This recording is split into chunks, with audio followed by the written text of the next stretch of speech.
You know, people are amazing because you could live in paradise and somebody will always find something to complain about. They call it the hedonic treadmill. Have you ever heard that term? I have not. Yeah, basically, you always adapt to where you're at. Yeah. So if you get really comfortable and you're really happy and doing well, you'll slowly get unhappy with that.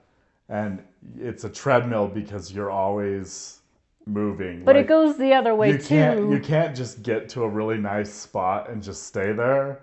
Yeah. Because you always need, like, you'll become dissatisfied with whatever you have. So a good example is like, I lived in a crappy apartment with you.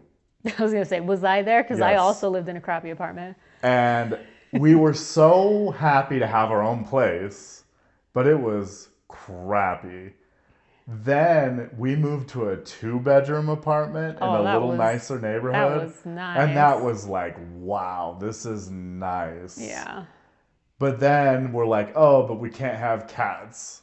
So then we ended up buying a house, and it was a very small house that we couldn't afford.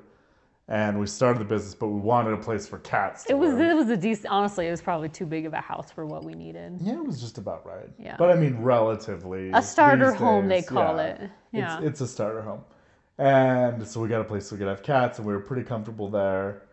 And then there was like commodities crashed, and business was rough, and things were slow.